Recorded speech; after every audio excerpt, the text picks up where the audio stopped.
స్వాగతం. ఈనాటి ముఖ్యాంశాలు. ఎలక్ట్రానిక్ పరికరాల వేస్ట్తో పర్యావరణానికి పెనుముప్పని పలమనేరు శాసనసభ్యులు అమర్నాథ్ రెడ్డి పేర్కొన్నారు. చిత్తూరు జిల్లా కుప్పంలో రౌడీ షీటర్ రెమో చేతిలో హత్యకు గురైన మెహబూబ్ బాషా కుటుంబ సభ్యులను ఎమ్మెల్సీ కంచర్ల శ్రీకాంత్ పరామర్శించారు.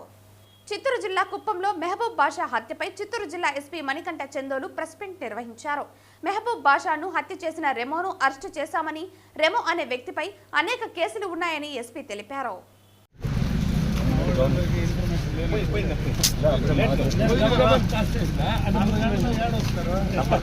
పలమనేరు పురపాలక సంఘ కార్యాలయంలో శనివారం స్వర్ణాంధ్ర స్వచ్ఛాంధ్ర కార్యక్రమంలో ఆయన పాల్గొన్నారు. ఈ సందర్భంగా స్వర్ణాంధ్ర స్వచ్ఛ దివస్ కార్యక్రమంపై అవగాహన కల్పిస్తూ నిర్వహించిన ర్యాలీని ఆయన జెండా ఊపి ప్రారంభించారు. ఈ సందర్భంగా ఆయన మాట్లాడుతూ ప్లాస్టిక్ వ్యర్థాలతో పాటు ఎలక్ట్రానిక్ పరికరాల వ్యర్థాలతో పర్యావరణానికి తీరని నష్టం వాటిల్లుతోందని, మానవాళి మనుగడకే ప్రశ్నార్థకంగా మారుతోందన్నారు. ఈ వేస్ట్ వ్యర్థాలతో పర్యావరణ సమతుల్యత పూర్తిగా దెబ్బతినే ఆస్కారం ఉందన్నారు. కాబట్టి ఈ వేస్ట్ వ్యర్థాలపై ప్రజలు అవగాహన పెంచుకోవాలన్నారు. రాష్ట్ర ప్రభుత్వం ప్రతిష్టాత్మకంగా చేపడుతున్న స్వర్ణాంధ్ర స్వచ్ఛాంధ్ర కార్యక్రమంలో ప్రజలందరూ భాగస్వాములు కావాలని ఆయన పిలుపునిచ్చారు. ఈ సందర్భంగా స్థానిక మున్సిపల్ కార్యాలయం నుంచి గంగమ్మగుడి వీధి మీదుగా అవగాహన ర్యాలీ సాగింది.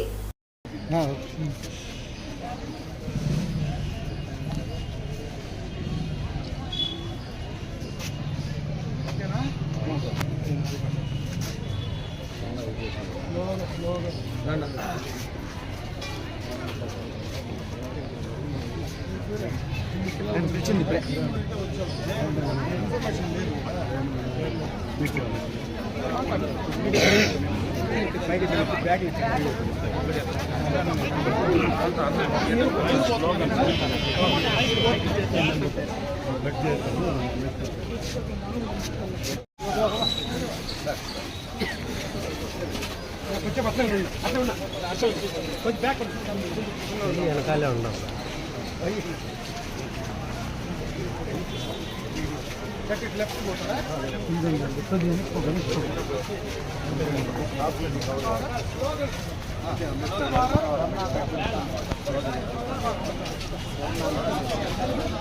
ఎట్లా పెట్టి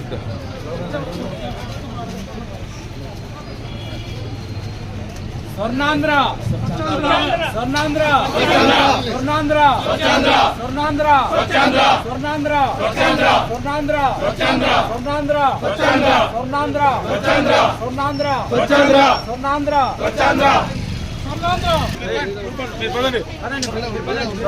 స్లోగన్ జాను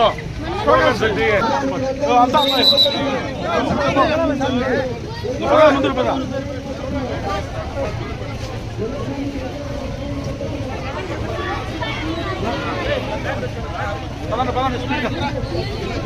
అరండి స్వతంత్ర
సంఘ పరిధిలో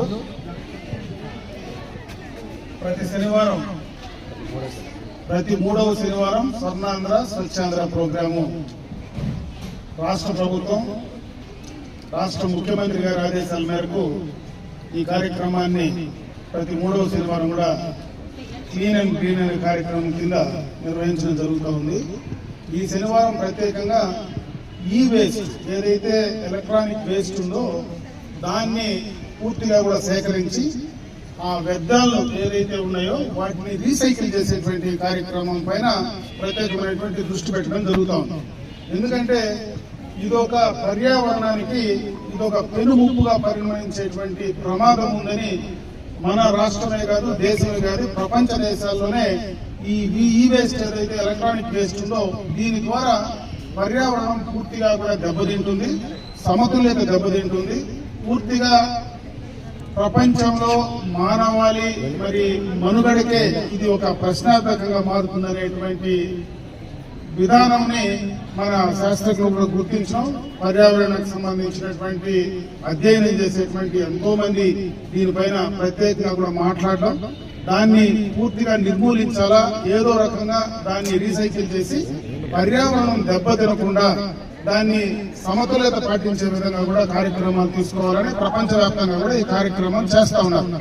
దాంట్లో భాగంగానే మన ముఖ్యమంత్రి గారు మన రాష్ట్రంలో ఈ కార్యక్రమాన్ని ఈ రోజు ప్రజల్లో అవగాహన కల్పించడానికి ఈ యొక్క ఈ వేస్ట్ కార్యక్రమం ఏదైతే ఉందో దాన్ని సేకరించడం, ఆ సేకరించినటువంటి ఈ వేస్ట్ అంతా కూడా రీసైక్లింగ్ చేసేటువంటి కార్యక్రమం తీసుకోవాలనేటువంటి ఆలోచనతోనే ఈ రోజు ప్రత్యేకంగా ఈ కార్యక్రమాన్ని రూపొందించడం జరిగింది. దీన్ని ప్రజల్లో మరి పట్టణ ప్రజల్లో పట్టణ ప్రాంతాల్లో అంటే ఈ రోజు గ్రామాల్లో కూడా ఈ వేస్ట్ ఎక్కువగా కూడా పడేటువంటి అవకాశాలు ఉన్నాయి. ఎందుకంటే టెక్నాలజీ డెవలప్ అవుతా ఉంది, కనెక్టివిటీ పెరుగుతూ ఉంది, ఎక్కువగా కూడా సెల్ ఫోన్లు కావచ్చు, రకరకాలైనటువంటి ఈ యొక్క ఈ వేస్ట్ ఈ రోజు అన్ని రకాలుగా కూడా ఎక్కడంటే అక్కడ పారేస్తున్నాం. అది పర్యావరణంలో మరి అది కలిసిపోకుండా అలాగే నిలిచిపోయి ఇబ్బంది కలిగేటువంటి పరిస్థితి రాబోయే భవిష్యత్తులో ఉంది. కాబట్టి దానిపైన ప్రతి ఒక్కరూ కూడా శ్రద్ధ పెట్టి ఆ ఈ వేస్ట్ అనే దాన్ని ప్రత్యేకంగా సేకరించి దాన్ని మరి ఈ రోజు ఏదైతే ఈ మున్సిపల్ పరిధిలో కానీ గ్రామాల్లో ఉన్నటువంటి మేజర్ గ్రామ పంచాయతీల్లో గ్రామాల్లో కూడా దాన్ని సపరేట్ గా తీసుకెళ్లి దాన్ని రీసైకిల్ చేసి పూర్తిగా కూడా మన మానవాళికి ముప్పు లేకుండా చేయాలనే దానిపైనే ఈ రోజు ఈ కార్యక్రమాన్ని నిర్వహించడం జరుగుతోంది. దీన్ని విజయవంతం చేయాలని, ప్రజలందరూ కూడా దీనిపైన అవగాహన పెంచుకోవాలని, దీన్ని ఈ రోజు ఏదైతే ఈ కార్యక్రమం ప్రభుత్వం ద్వారా చేస్తా ఉందో ఇది మనందరి మంచి కోసం, మన భావి తరాలు భవిష్యత్తు కోసం ఈ కార్యక్రమాన్ని దృష్టిలో పెట్టుకొని మీరందరూ కూడా సహకరించాలని చెప్పి కోరుకుంటూ సెలవు తీసుకుంటాం.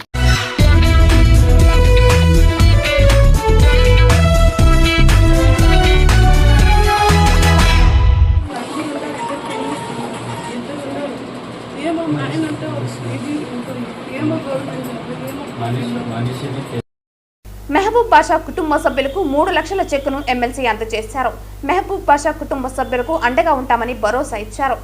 మెహబూబ్ బాషాను హత్య చేసిన రౌడీ షీటర్ను కఠినంగా శిక్షించాలని కుటుంబ సభ్యులు ఎమ్మెల్సీని కోరారు. ఈ కార్యక్రమంలో RTC vice chairman Muniratnam, TDP నేతలు డాక్టర్ సురేష్ బాబు మరియు తదితరులు పాల్గొన్నారు.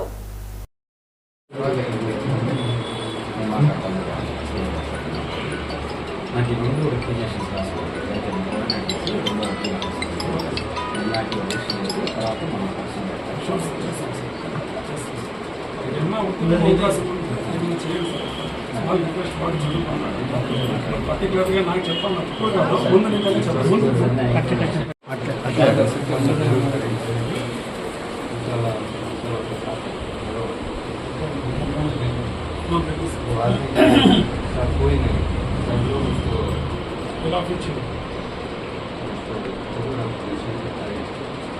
तुम्हें जो करना चाह रहे हैं दिल की बात उनको सबको मालूम, बोलने का मीडिया में बोलना करना वो सभी कह रही, कर को दिखाती थी 100% इंसाफ दिलाती है। यहाँ क्या है कि तुम्हें अलग हमें अलग करने का काम करने का कॉन्सेप्ट कुछ नहीं, मेरा बरोबर साथ तो आपको मेहनत पड़ेगी। मैं एक जना क्या भी नहीं तो मैं भी नहीं, और सभी हमारे साथ मजे भी आज बात करने की पूरा क्या करते हैं सभी मेरे बच्चे हिंदू मजे भी बहुत आता है।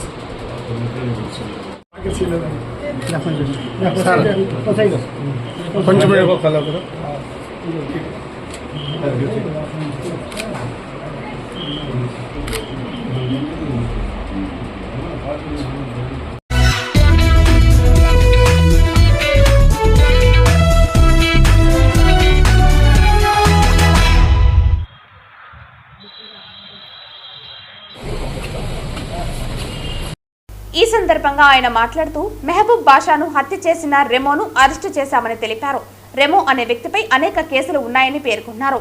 రెమో అనే వ్యక్తి కారులో అతి వేగంతో వెళ్లాలని మెహబూబ్ బాషా చెప్పడంతో రెమో మెహబూబ్ బాషాపై దాడి చేశాడని అన్నారు. కుప్పంలో ఇలాంటి ఘటనలు పునరావృతం కాకుండా తగిన చర్యలు తీసుకుంటామన్నారు. రెమోపై ఎక్సైజ్ కేసులు అధికంగా ఉన్నాయన్నారు. ఎవరైనా కుప్పం నియోజకవర్గంలో అసాంఘిక కార్యకలాపాలకు పాల్పడితే ఉపేక్షించేది లేదని హెచ్చరించారు.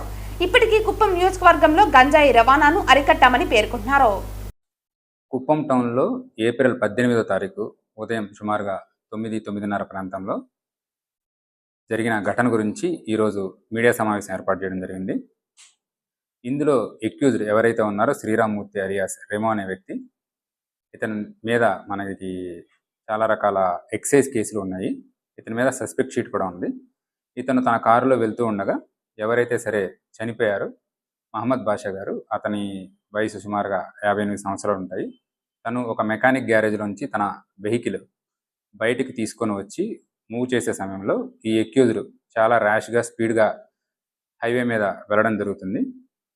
ఆ ఘటనలో ఎవరైతే చనిపోయారో ఆ వ్యక్తి స్లోగా వెళ్ళమని చెప్పడము, దాని తర్వాత ఎక్యూజ్డ్ తన వెహికల్లోంచి దిగి ఎందుకు ఇలా చేస్తున్నారు, ఏం చెప్తున్నారు అని చెప్పేసి వాళ్ళిద్దరూ గొడవపడి అదే ఘటనలో ఎక్యూజ్డ్ తన తలతోనూ చేతులతోనూ ఆ పర్సన్ని కొట్టడం జరిగింది. ఈ ఇన్సిడెంట్లో మహమ్మద్ బాషా గారిని అక్కడి నుంచి తీసుకొని వెళ్ళే సమయంలో హాస్పిటల్కి తీసుకువెళ్ళిపోయిన తర్వాత తను చనిపోయాడని తెలిసింది. ఈ మొత్తం ఇన్సిడెంట్ని మనము మర్డర్ కేసుగా పరిగణించి దాని మీద కేసు రిజిస్టర్ చేసేసి దీనిలో ఎవరెవరైతే సరే ఐ విట్నెస్ ఉన్నారో వాళ్ళందరినీ కూడా మనం పరిగణలోకి తీసుకొని వాళ్ళ స్టేట్మెంట్స్ అంతా రికార్డ్ చేసి మనకున్న ఆల్ ఎవిడెన్సెస్ కలెక్ట్ చేసేసి ఇప్పటికి ఎవరైతే ఎక్యూజ్డ్ ఉన్నారో ఎక్యూజ్ని కూడా మనం అరెస్ట్ చేసి జరిగింది.